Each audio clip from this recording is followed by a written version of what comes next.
샬롬, 하나님과 동행하는 새벽기도회 달라스 임마누엘 교회 권성철 목사입니다. 오늘도 하나님과 동행하며 풍성함을 누리시는 저와 여러분 되시길 주님의 이름으로 축복합니다. 오늘 말씀은 다니엘서 4장 19절에서 27절까지의 말씀입니다. 벨드사살을 이름한 다니엘이 한동안 놀라며 마음으로 번민하는지라 왕이 그에게 말하여 이르기를 벨드사살아, 너는 이 꿈과 그 해석으로 말미암아 번민할 것이 아니니라. 벨드사살이 대답하여 이르되, 내 주여, 그 꿈은 왕을 미워하는 자에게 응하며 그 해석은 왕의 대적에게 응하기를 원하나이다. 왕께서 보신 그 나무가 자라서 견고하여지고 그 높이는 하늘에 닿았으니 땅 끝에서도 보이겠고 그 잎사귀는 아름답고 그 열매는 많아서 만민의 먹을 것이 될 만하고 들짐승은 그 아래에 살며 공중에 나는 새는 그 가지에 깃들었나이다. 왕이여, 이 나라는 곧 왕이시라. 이는 왕이 자라서 견고하여지고 창대하사 하늘에 닿으시며 권세는 땅끝까지 미치심이니이다. 왕이 보신즉 한 순찰자 한 거룩한 자가 하늘에서 내려와서 이르기를 그 나무를 베어 없애라. 그러나 그 뿌리의 구루터기는 땅에 남겨두고 새와 노줄로 동이고 그것을 들풀 가운데에 두라. 그것이 하늘 이슬에 젖고 또 들짐승과 더불어 제 몫을 얻으며 7대를 지내리라 하였나이다. 왕이여, 그 해석은 이러하니이다. 곧 지극히 높으신 이가 명령하신 것이 내 주 왕에게 미칠 것이라. 왕이 사람에게서 쫓겨나서 들짐승과 함께 살며 소처럼 풀을 먹으며 하늘 이슬에 젖을 것이요 이와 같이 7대를 지낼 것이라. 그때 지극히 높으신 이가 사람의 나라를 다스리시며 자기의 뜻대로 그것을 누구에든지 주시는 줄을 아시리이다.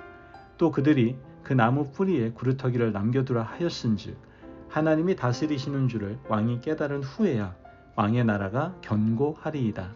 그런즉 왕이여, 내가 아뢰는 것을 받으시고 공의를 행함으로 죄를 사하고 가난한 자를 긍휼히 여김으로 죄악을 사하소서.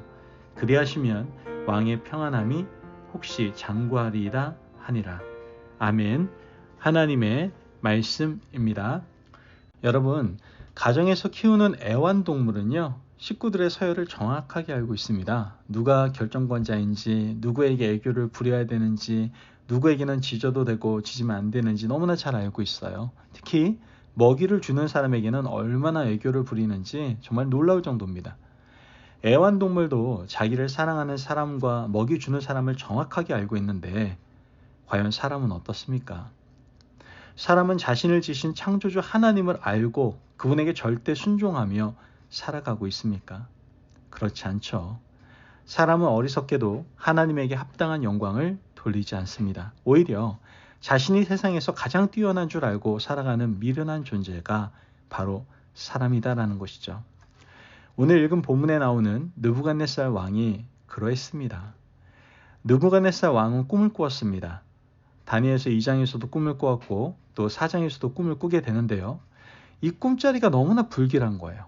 세상 모든 것을 다 가진 바벨론 왕 느부갓네살이 꿈자리 때문에 불안하고 번민에 떨고 있습니다. 다니엘서 4장 4절에서 5절 말씀 보면 나 느부갓네살이 내 집에 편히 있으며 내 궁에서 평강할 때에 한 꿈을 꾸고 그로 말미암아 두려워하였으니 곧 내 침상에서 생각하는 것과 머릿속으로 받은 환상으로 말미암아 번민하였었노라. 여러분, 사람들이 왜 불안을 느낄까요? 아마 불안을 느끼는 대부분의 이유는 자신이 해결할 수 없는 일을 맞닥뜨리게 될 때 아마 불안을 느낄 겁니다.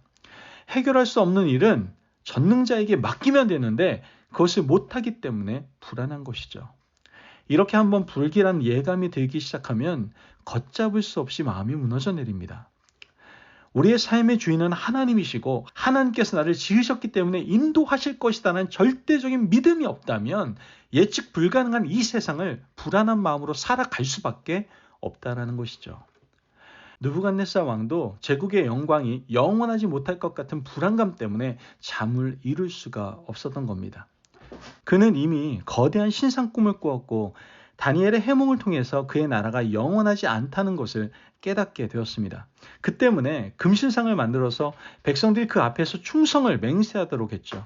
그런데도 불안감은 사라지지 않았습니다. 다시 꿈을 꾸게 되었고 너무너무 불안해서 죽을 것만 같았습니다. 꿈의 내용은 바로 이렇습니다.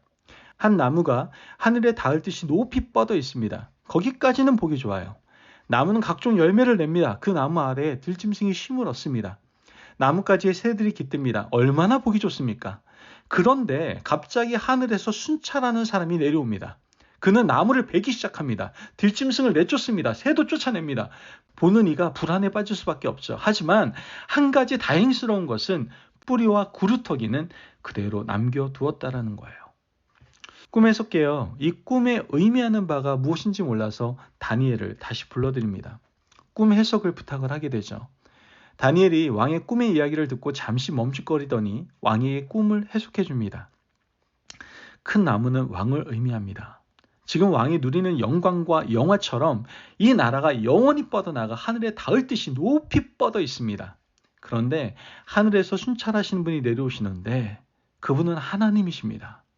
하나님께서 왕을 쫓아내시고 7년 동안 들짐승처럼 배회하게 하실 겁니다. 하지만 한 가지 다행스러운 것은 왕이 하나님의 주권을 인정하면 다시 회복시키실 겁니다. 이러한 내용이 다니엘의 해몽이었다라는 거예요. 오늘 본문 25절에서 26절 말씀을 보면 왕이 사람에게서 쫓겨나서 들짐승과 함께 살며 소처럼 풀을 먹으며 하늘 이슬에 젖을 것이요 이와 같이 7대를 지낼 것이라. 그때 지극히 높으신 이가 사람의 나라를 다스리시며 자기의 뜻대로 그것을 누구에게든지 주시는 줄을 아시리이다. 또 그들이 그 나무 뿌리에 구루터기를 남겨두라 하였은즉 하나님이 다스리시는 줄을 왕이 깨달은 후에야 왕의 나라가 견고하리이다. 다니엘의 해몽에 따르면 하나님이 느부갓네살을 심판하신다라는 내용이었던 겁니다. 하지만 여지를 남겨두셨죠. 뿌리와 구루터기를 남겨두셨고 그에게도 이 재앙을 피할 수 있는 여지를 남겨두셨다는 거예요. 27절 말씀을 보면 그런즉 왕이여 내가 아뢰는 것을 받으시고 공의를 행함으로 죄를 사하고 가난한 자를 긍휼히 여김으로 죄악을 사하소서. 그리하시면 왕의 평안함이 혹시 장구하리이다 하니라. 한 가지 재앙을 피할 수 있는 길은 공의를 행하는 것, 즉 가난한 자를 긍휼히 여기는 것이다라고 말씀을 하고 있는 겁니다. 당시 느부갓네살이 다스리는 바벨론은요, 피지배 국가를 가혹하게 다스렸습니다. 하나님께서는 느부갓네살을 이방을 심판하는 지팡이로 삼으셨지 하나님의 주권까지 위임한 것은 아니었습니다. 바벨론은 유다와 이집트를 비롯한 여러 나라들을 마음대로 책찍질하고 다스렸습니다. 그들은 공의를 행하지 않았고 가난한 자를 압제했던 거예요. 다니엘은 말합니다. 이제 이런 일을 그만두십시오. 하나님께서 왕을 지팡이로 삼으신 것을 기억하시고 하나님의 존재를 인정하십시오. 그리하면 하나님께서 왕을 긍휼히 여기실 것입니다. 하나님께서 세상을 심판하실 때 항상 여백을 남겨두세요. 기회를 주시고 기다려 주시죠. 노아의 홍수 때도 그러하셨고 소돔과 고모라를 멸망시키기 전에도 돌이킬 기회를 주셨습니다. 하나님은 우리에게 경고하시고 깨닫게 하시고 기다려주시는 그런 인격적인 하나님이시다라는 것이죠. 문제는 우리가 하나님이 주시는 이 기회를 알 수 있는 영적인 분별력이 있는가 하는 거예요. 하나님께서 느부갓네살에게 기회를 주셨습니다. 자그마치 12달, 1년이라는 시간을 주셨어요. 그러나 왕은 이 시간을 헛되이 보내고 말았습니다. 다니엘서 4장 29절에 30절 말씀을 보면 12달이 지난 후에 내가 바벨론 왕궁 지붕에서 거닐세 나 왕이 말하여 이르되 이 큰 바벨론은 내가 능력과 권세로 건설하여 나의 도성으로 삼고 이것으로 내 위엄의 영광을 나타낸 것이 아니냐 하더니 12달 동안 하나님이 심판하지 않는 것을 보고 개꿈이라고 생각했던 거예요. 다니엘이 말한 해몽이 틀렸다라고 생각했습니다. 하지만 하나님은 그 시간을 기회로 주셨던 거예요. 꿈을 꾸고 1년이 지난 후에 평안한 마음으로 왕궁 옥상을 거닐면서 이 나라와 제국을 건설한 것이 나의 위엄의 영광이 아니냐라고 스스로 자랑을 합니다. 하나님은 그의 말이 끝나기도 전에 그를 쫓아내시고 말씀하신 대로 7년 동안 왕권을 빼앗아 가버리셨습니다. 이것이 바로 하나님의 심판이었던 것이죠. 우리는 느부갓네살에게 임한 심판을 보면서 하나님께서 우리에게 기회를 주실 때 붙들고 기도해야 함을 깨닫게 됩니다. 기회는 영원히 이어지는 것이 아님을 기억하시고 영적 분별력을 가지고 하나님 앞에 겸손하게 기도하시기를 바랍니다. 7년이 지난 후에 왕은 깨닫습니다. 존귀하신 하나님을 인정해야 회복될 수 있다는 것을 깨닫게 됩니다. 다니엘서 4장 34절 말씀을 보면 그 기한이 참에 나 느부갓네살이 하늘을 우러러 보았더니 내 총명이 다시 내게로 돌아온지라.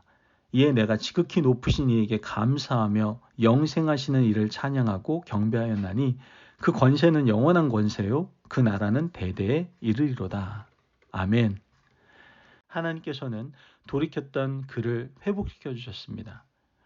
여러분, 우리의 인생의 주인은 하나님이세요. 세상의 어떤 것도 하나님 자리를 대신할 수는 없습니다.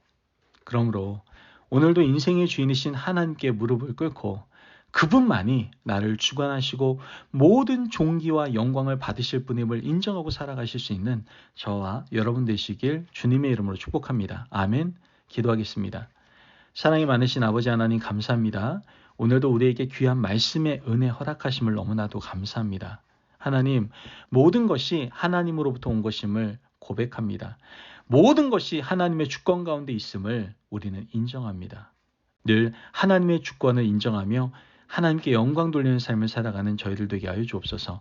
감사함이 예수님의 이름으로 기도합니다. 아멘. 오늘도 하나님과 동행하며 풍성함을 누리시는 저와 여러분 되시길 주님의 이름으로 축복합니다. 여러분, 모든 것은 다 하나님께서 주신 것입니다. 그러므로 늘 하나님의 영광을 위해서 살기로 결단하시기를 간절히 바랍니다. 말씀 안에 승리하십시오.